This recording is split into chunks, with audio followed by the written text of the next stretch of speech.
We're clear.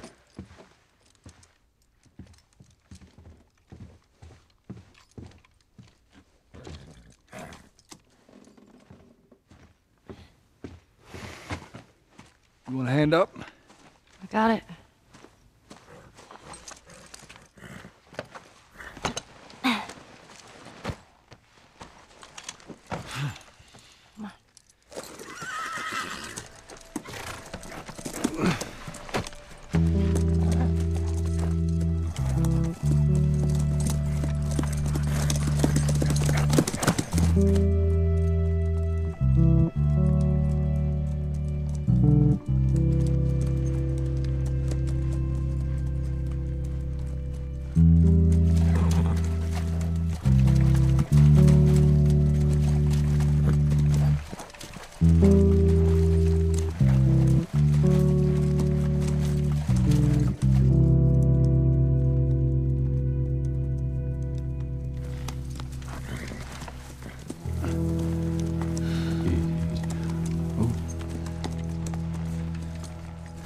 There she is. Kids will be watching movies tonight. Where is this lab of theirs? It's all the way out, University of Eastern Colorado. Go Bighorns. Ellie, get off your horse. Give it on back to Tommy. I'm gonna hang on to this fella, if that's all right with you. Go on, don't make me repeat myself. What are you doing? Your wife kind of scares me. I don't want her coming after me. Sorry for stealing your horse. Look, come back to town. Let's discuss it at least. You know me, my mind's all made up. University, Eastern Colorado. How do I find this lab? It's in the science building. Looks like a giant mirror. You can't miss it. You take care of that wife of yours. There's a place for you here, you know? You good? I'm good. Adios, little brother.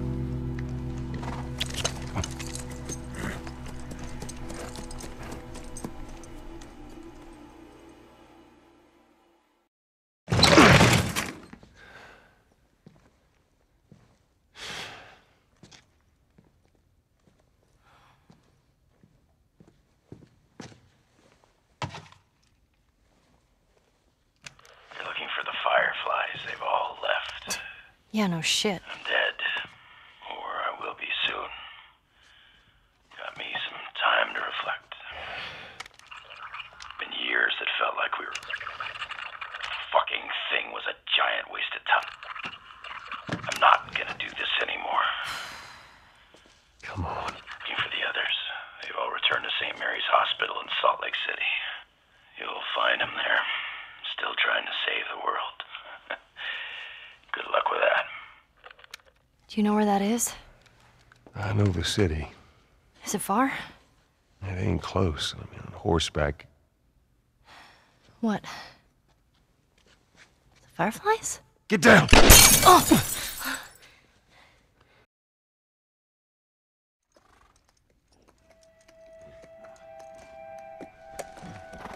I think we're safe. Joel? Joel? Shit. Joel, here.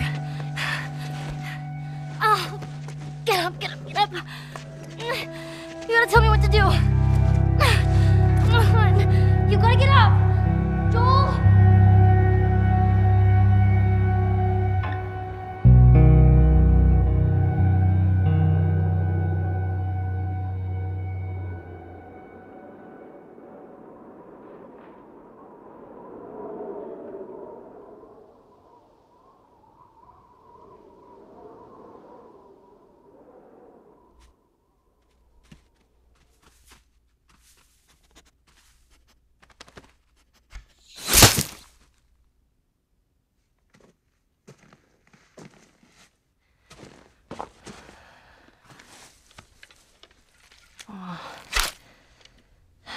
This won't last very long.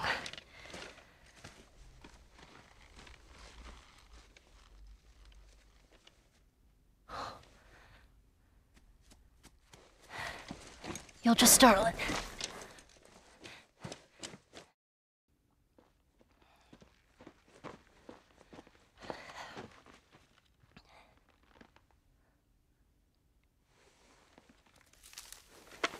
Who's there? Come out! Hello? We just want to talk. Any sudden moves and I put one right between your eyes. Ditto for buddy boy over there. What do you want? Name's David. This here's my friend James. We're from a larger group. Women, children. They're all very, very hungry. So am I. Women and children, all very hungry too. Well, maybe we could, trade you for some of that meat there. What do you need? Weapons? Ammo? Clothes? Medicine! Do you have any antibiotics? We do. Back at the camp. You're welcome to follow us I'm back. not following you anywhere. Buddy boy can go get it. He comes back with what I need. The deer is all yours. Anyone else shows up... You put one right between my eyes. That's right. 2 bottles of the penicillin in a syringe. Make it fast. Go on.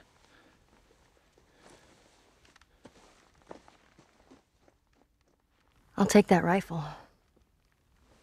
Of course. Back up.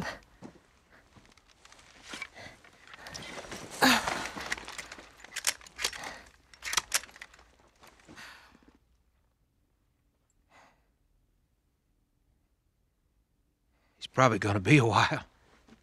You, mind if we take some shelter from the cold? Bring him with us.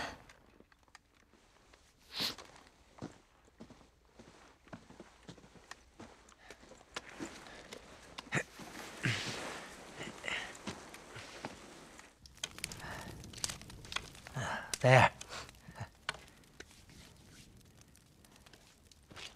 You know, you really shouldn't be out here all on your own. I don't like company. I see. What's your name? Why? Look, I understand it's not easy to trust a couple of strangers. Whoever's hurt, you clearly care about them. I'm sure it's gonna be just fine. We'll see.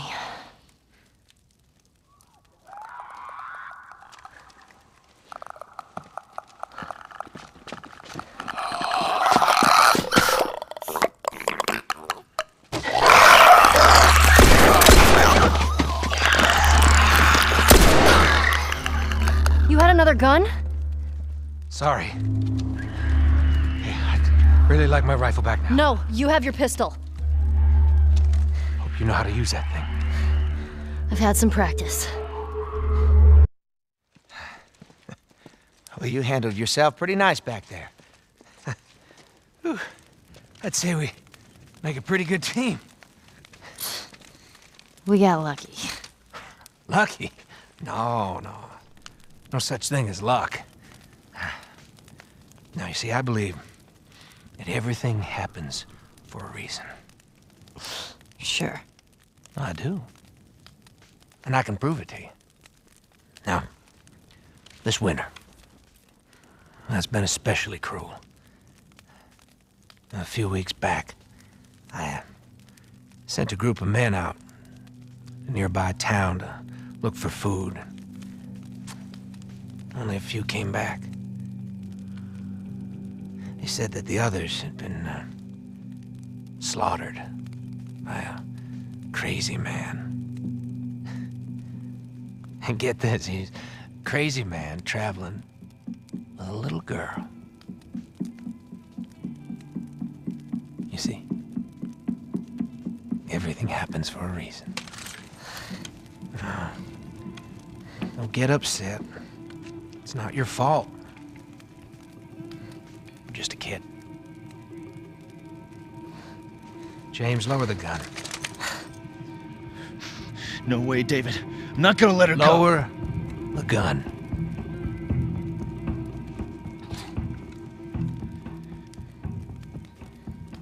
Now give her the medicine.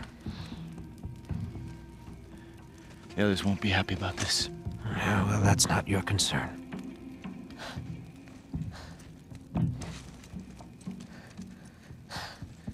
Move the fuck out of the way. You won't survive long out there. I can protect you. No, thanks.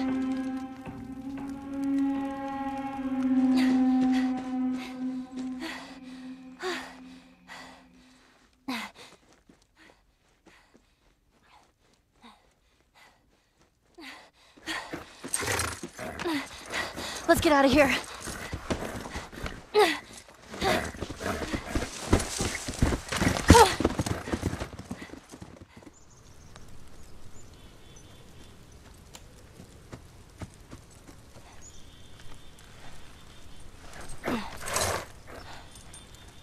Come on.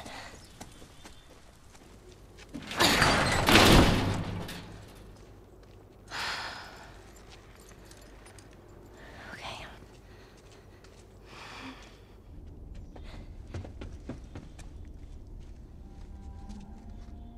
Joel?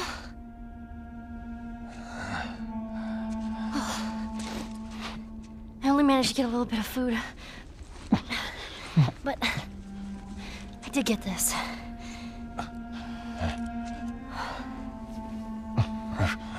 Move your arm.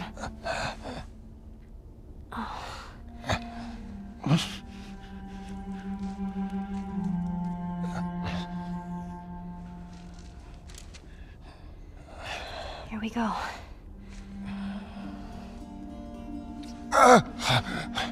Sorry. Hold on. That's it.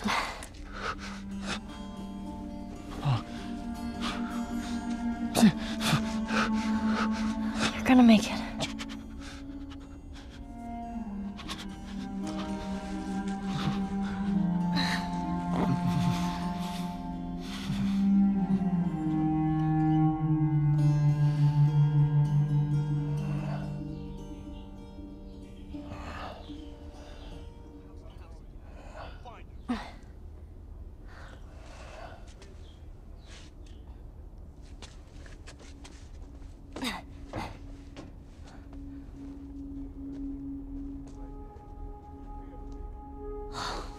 Fuck. They tracked me.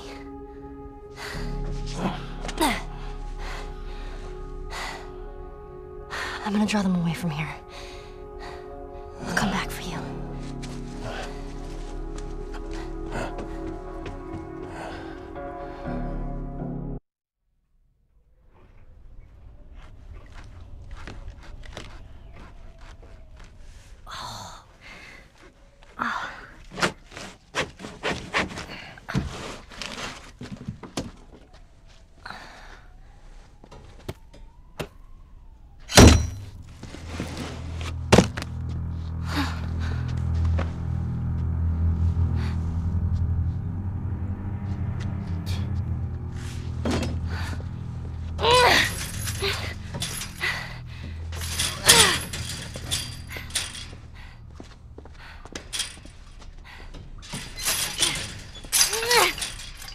How are you feeling? Super. Here. You should eat. I know you're hungry. You've been out for quite some time. What is it? It's deer. With some human helping on the side? No. No, I promise. It's just the deer meat. You're a fucking animal. It's awfully quick to judgment. Considering you and your friend killed how many men? They didn't give us a choice. And you think we have a choice? Is that it? You kill to survive. And so do we. We have to take care of our own, by any means necessary. So now what? You gonna chop me up into tiny pieces? I'd rather not. Please tell me your name. You're so full of shit. On the contrary, I've been quite honest with you. Now I think it's your turn. It's the only way I'm going to be able to convince the others. Convince them of what? That you can come around. You have heart. You're loyal. And you're special. Oh.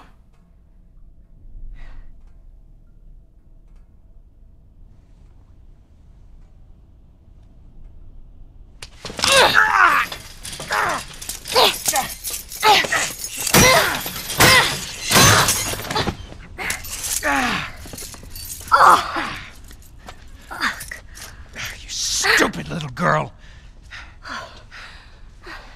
You are making it very difficult to keep you alive. What am I supposed to tell the others now? Ellie. What? Tell them that Ellie is the little girl that broke your fucking finger! How did you put it? Tiny pieces. See you in the morning, Ellie.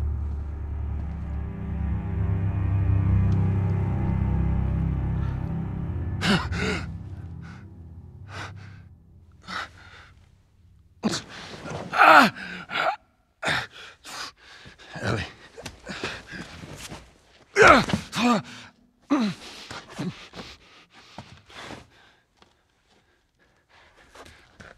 Ellie.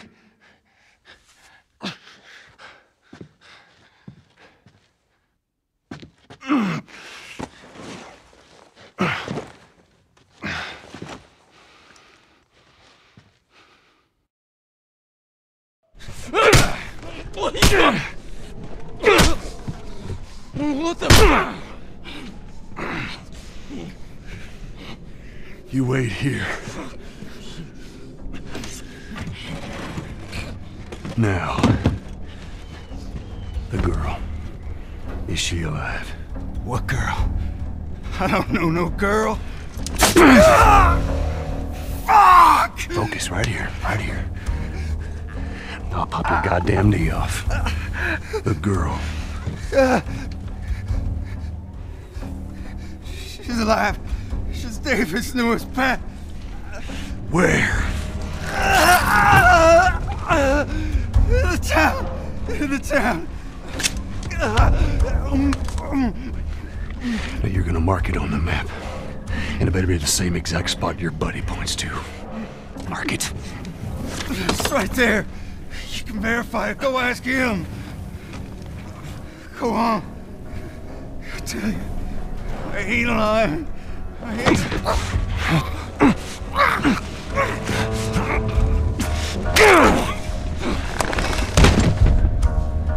Fuck you, man. He told you what you wanted.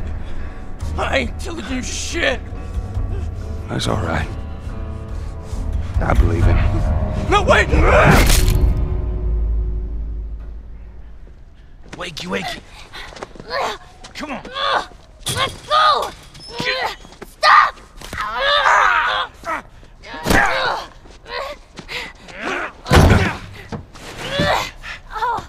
I warned you. I'm infected! I'm infected! Really? So are you. Right there. Roll up my sleeve. Look at it! I'll play along.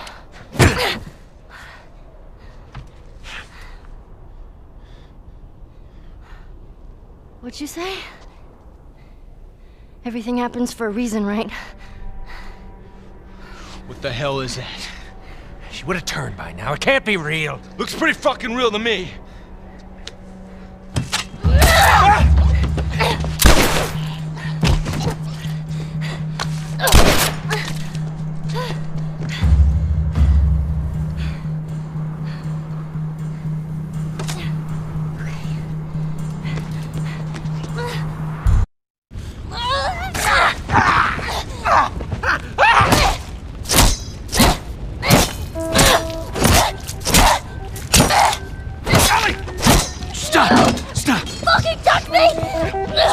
me.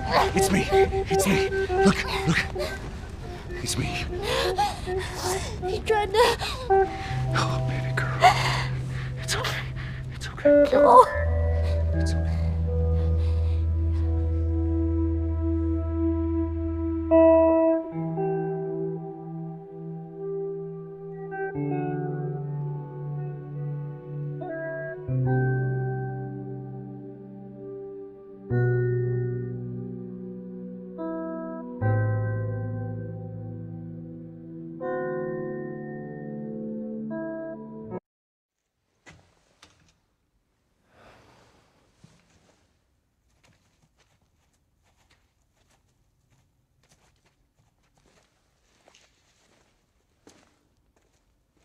We don't have to do this. You know that, right? What's the other option? Go back to Tommy's. Just be done with this whole damn thing. After all we've been through. Everything that I've done. It can't be for nothing.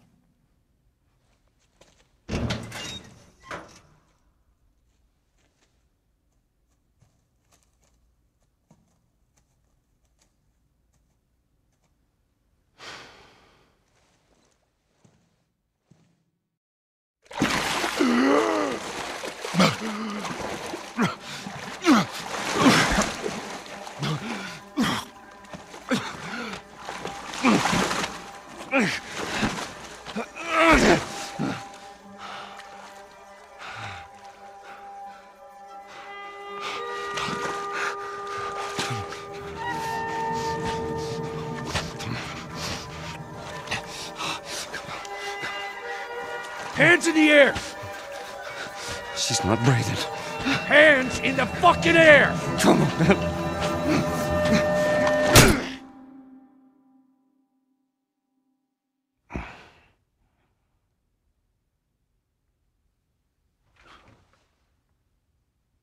Welcome to the Fireflies. Sorry about that. They didn't know who you were. And Ellie? She's all right. They brought her back. You came all this way. How'd you do it? It was her. She fought like hell to get here.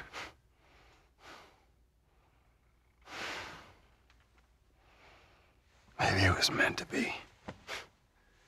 I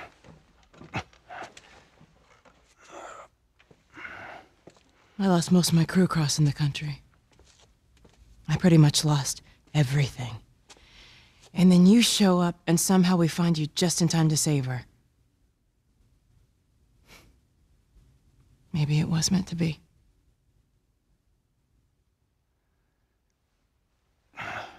Take me to her. You don't have to worry about her anymore. We'll take care of her. I worry. Just let me see her, please. You can't. She's being prepped for surgery. The hell do you mean, surgery? The doctors tell me the cordyceps, the growth inside her, has somehow mutated. It's why she's immune. Once they remove it, they'll be able to reverse engineer a vaccine. A vaccine. But it grows all over the brain. It does.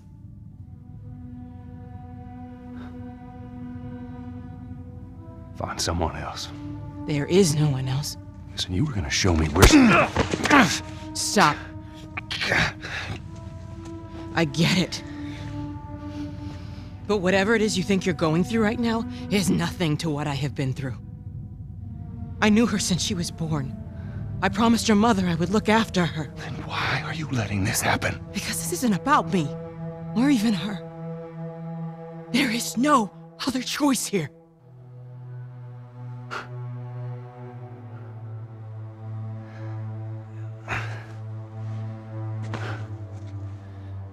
Yeah, you keep telling yourself that bullshit.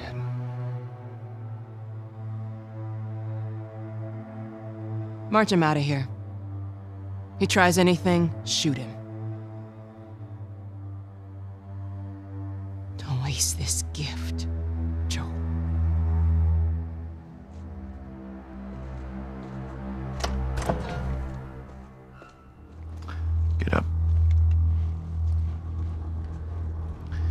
said get up.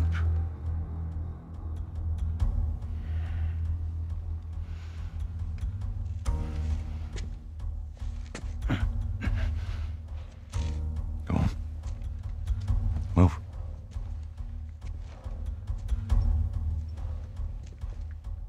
I said move. Give me an excuse. Which way?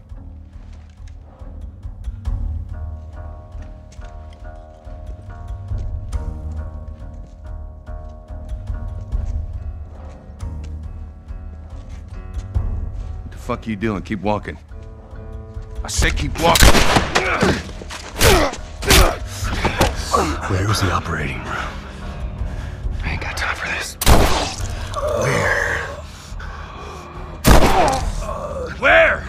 Top floor, the far end.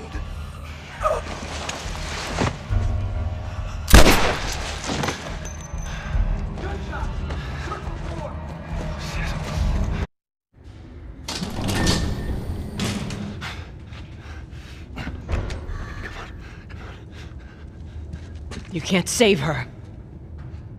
Even if you get her out of here, then what? How long before she's torn to pieces by a pack of clickers? That is, if she hasn't been raped and murdered first. It ain't for you to decide. It's what she'd want. And you know it. Look. You can still do the right thing here. She won't feel anything.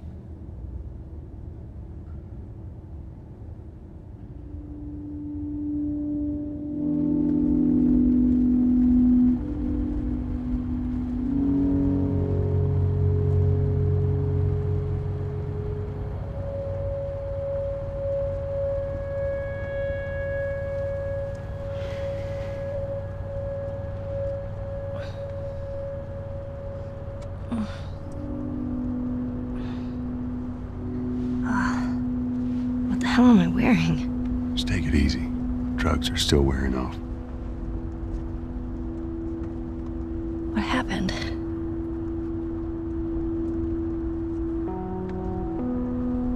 We found the fireflies.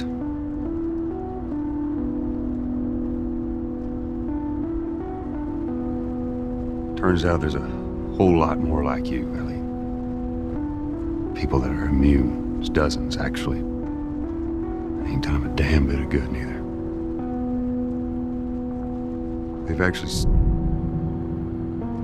They've stopped looking for a cure.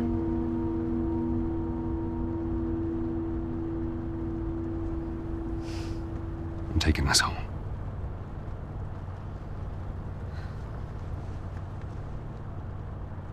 I'm sorry.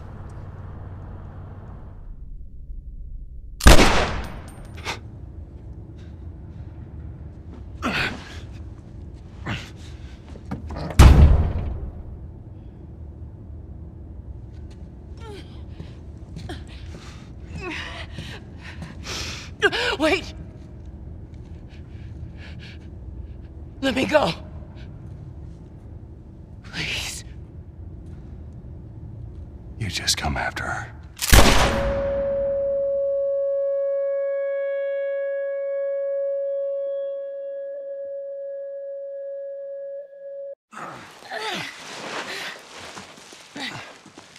All right, come on. Hey, wait.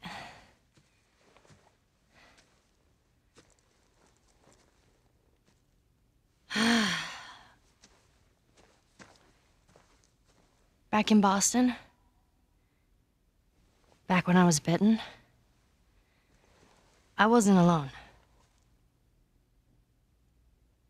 My best friend was there. And she got bit too. We didn't know what to do. So, she says, let's just wait it out. You know, we can be all poetic and just lose our minds together. I'm still waiting for my turn. Ellie. Her name was Riley, and she was the first to die. And then it was Tess. And then Sam. None of that is on you. Oh, you don't understand. I struggled for a long time with surviving. And you... No matter what, you keep finding something to fight for. Now, I know that's not what you want to hear right now. Swear to me. Swear to me that everything that you said about the Fireflies is true. I swear.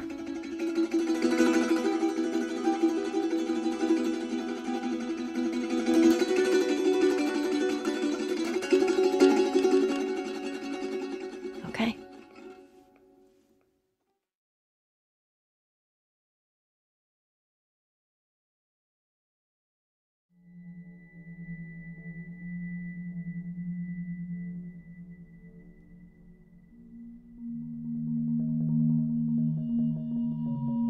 Yeah, making the new IP is, how can I put it? It's just don't do it.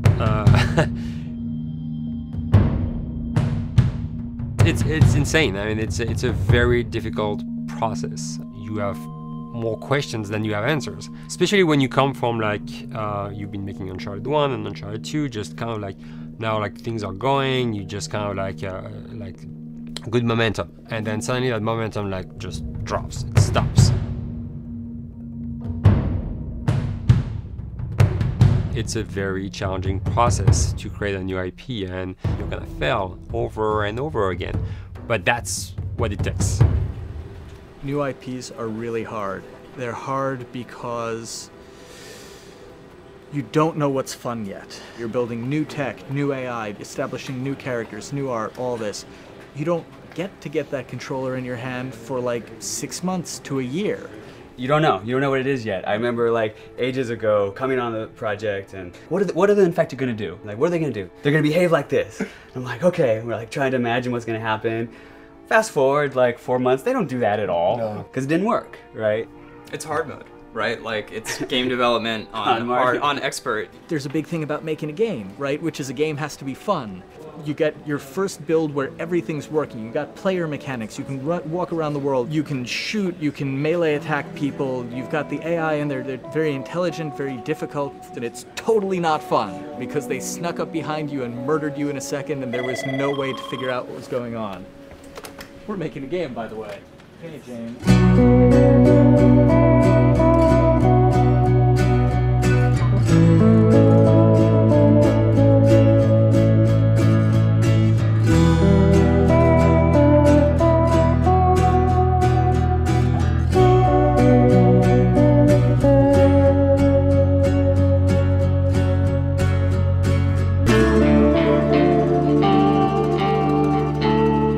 The company has grown quite a bit since I started. I think I was the 12th employee or something back when we got started, but we've tried to stay true to those smaller studio roots. I've been here for 16 years. There's just no reason to leave. I just like the environment here. It's very non-corporate. I think the way we work on Naughty Dog is kind of special because we don't really like hierarchy or bureaucracy, and no one is really just a manager here. Naughty Dog has a very flat structure. We pretty much all report to the co-presidents and the game directors. I always tell people when we hire them, just like, my job is going to be able to trust you, and that's what I want. I want just to give you something and you go with it, and I know it's gonna get done. We believe in iteration, we believe in collaboration, and we believe in the people making the game working directly with each other.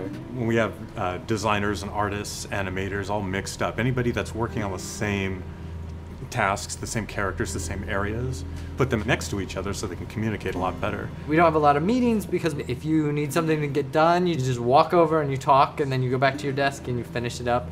And I really like that. I like when I just walk in the office and I see just designers talking with the programmers or programmers over the animators and talking to them. I think that's when really the magic happens. Naughty Dog, we really try to cultivate a culture where anybody can criticize anybody else's work. And we encourage people to be blunt about it and not try to sugarcoat it too much. It takes too long to be nice sometimes.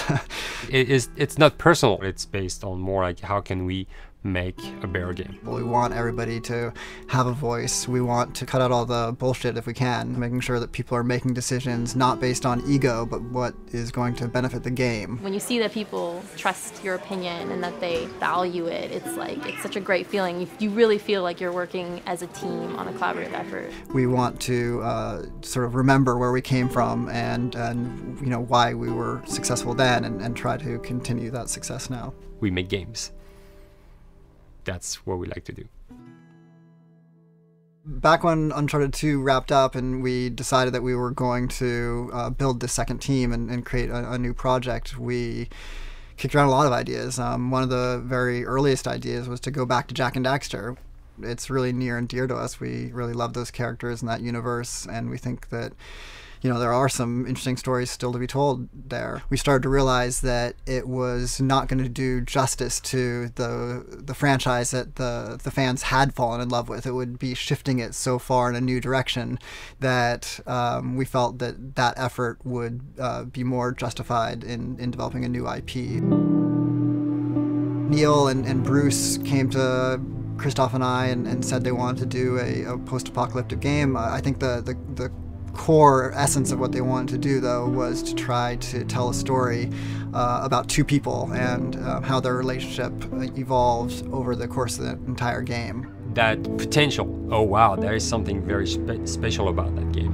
This is going to be polished. Like, you're not sure if it's gonna work or not, and you have doubts. And like, should we be doing a game like that? Should we be doing a first-person shooter? Whatever. Like, you ask yourselves all those questions. And the creative director and the game director are the core of the team that have to really see eye to eye. That's why you have that balance between like Bruce and Neil, and Neil's gonna try to push the just the story and the characters, and Bruce is going to try to push that with just the gameplay as well. And so it's kind of like those guys are just trying always to find the right balance between the two. It's a very delicate process. We feel that the interactive medium has an untapped potential to touch the feelings of the player. You have that connectivity, the fact that I'm actually in the world and participating in what's happening on the screen in front of me gives us some sort of advantage to make you feel connected with what's actually happening.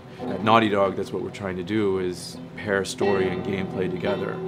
If we can make you feel like you're actually with these characters on that journey, and you're invested in those stories and those characters, then you're feeling, in theory, the same thing that they're feeling. As the story evolved and took different shapes and different forms, the thing that was always there was Joel and Ellie. And because of that, everything kind of grew out of that relationship.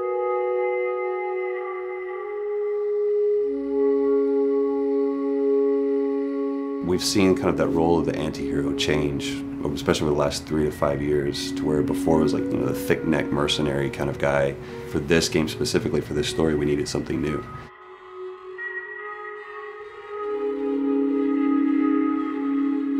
The reason we didn't want to make Ellie Joel's daughter from the get-go is because it wouldn't have anywhere to go. Of course, at that point, he'd be willing to do anything for his daughter because that is what a dad would do for his daughter. If they didn't even know each other at the beginning of the story, then we start from scratch. It's almost like the player has the same relationship to Ellie as Joel does.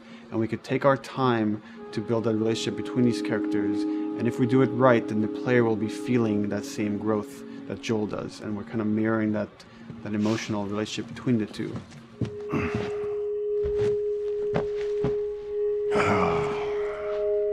What are you doing? Killing time. Well, what am I supposed to do? I am sure you will figure that out.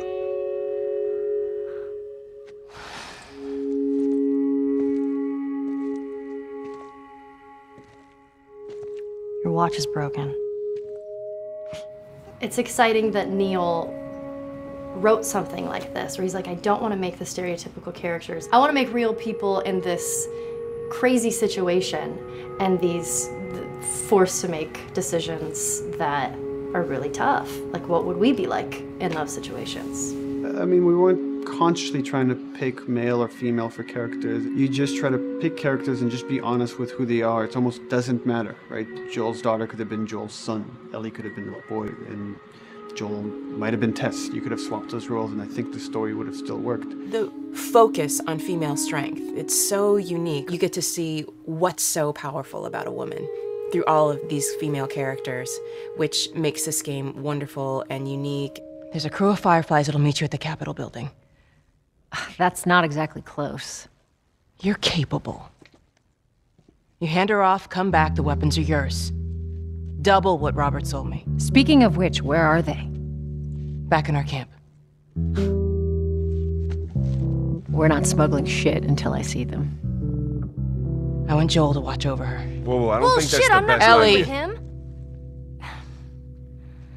How do you know them? I do think having a strong female character, especially like Ellie, is so rare in video games. And as a gamer, and more specifically a female gamer, it's frustrating to me because I'll see sort of the stereotypical female character where she's amazingly beautiful and huge boobs, and she's there to be either the love interest or just because they're like, well, we need to throw a chick in here.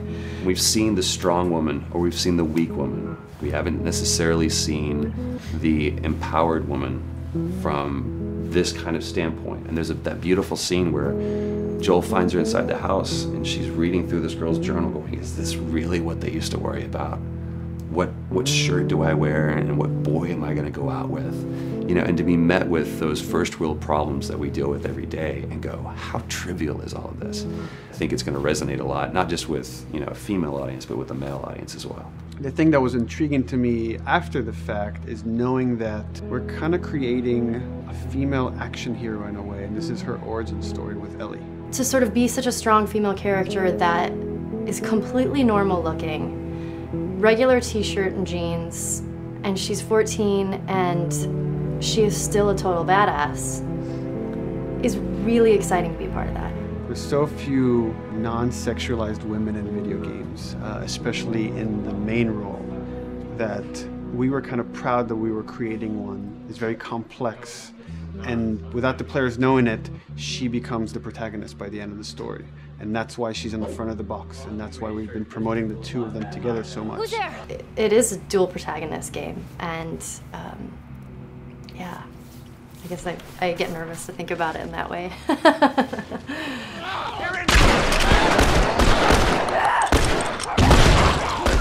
We couldn't talk about it. In fact, in interviews we've been lying about it, saying you never play as Ellie because it was so important for that to be a surprise. Sorry, journalists. Here we go.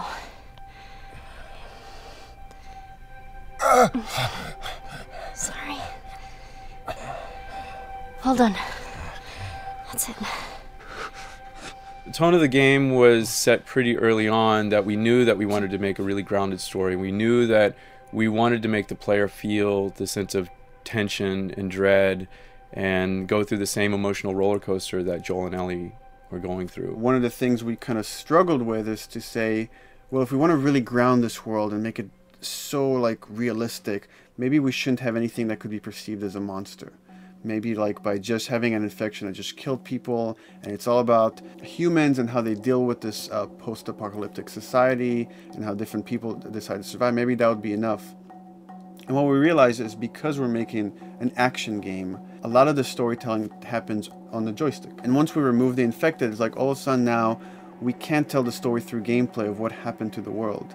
And that's where we kind of went back and kind of brought the infected back in, because it lets you see, once you're fighting them, the threat that people had to deal with that otherwise would just be very cerebral and people could talk about it, but you couldn't necessarily experience it yourself. In a novel that might work, in a game for us, specifically an action game, it didn't work. And from there, when we start kicking around those ideas, and we're just like, what would be cool just to play? The early inception for it really came from a BBC video we saw called Planet Earth, where they were talking about a cordyceps fungus. This cordyceps fungus gets inside of the brain and controls these ants, and mandibles start chomping, they grow up to higher areas, cordyceps fungus sprouts out, and then it germinates. And essentially uses them to spread its infection and take over whole colonies, sometimes wiping them out. As soon as we saw it, we were intrigued by the idea of, what if it jumped to humans?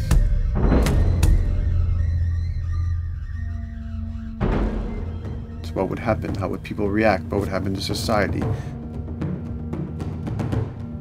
As we're trying to develop the look of the infected, we went through so many different iterations, some that looked really alien and subhuman, some that looked just essentially like zombies, and we couldn't find like an original place for them. But one of our artists just did this kind of photo mashup where he took a bunch of images of diseases or images of fungal overgrowth, and he kind of mashed it all together and he threw it on this person. It was a very iterative process, making sure that the fungus felt properly integrated, like it was part of the body, growing out of the body.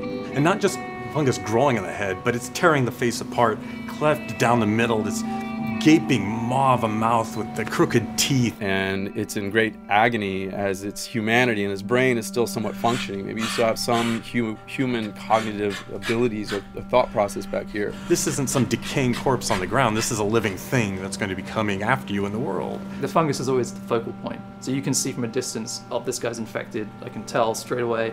In fungus, they have these beautiful saturated colors, and we really like that contrast of this something so horrific that it's going to like stop at nothing. It's relentless force of death, and yet elements of it are beautiful. It's not just about gore.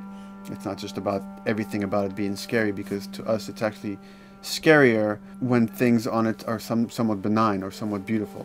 It was evident that we were onto something that was quite a bit different and something that we hadn't really seen before, which was eerily human but very disturbing. And it seemed so creepy and so unique that right away we gravitated towards it, and it's like, this is our base infected. Everything should kind of come out of this look.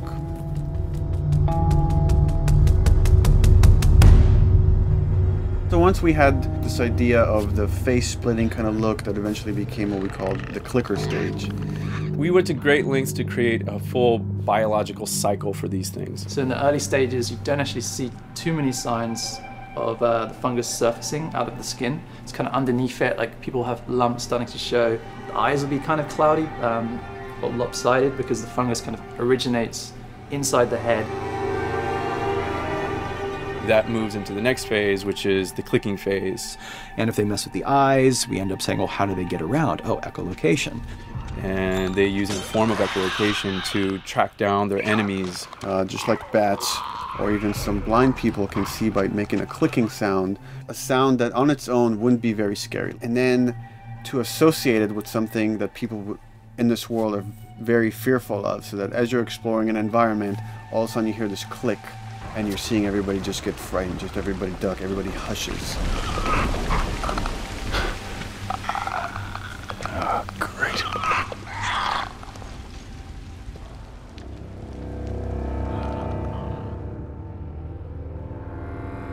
The bloater is the most severe of the stages. So large pieces of the body has been replaced by these kind of fungal plates. The fungus completely takes over the body and blooms. They're kind of covered in things that have been growing on them. Things like moss and like little life on life kind of. What the fuck is that? Goddamn bloater! When the infected feels like it's going to die, it finds like a dark corner and it becomes part of the environment. The human elements aren't there anymore. And then the body is gone. They lay down and sprout and then spew spores. And if people can breathe those spores, they become infected as well. It all had to kind of make sense of how each stage flowed from one to the other. And that's hopefully how we've created a world that you can kind of look through it and understand the science behind it and say, I could buy this, I could get into this.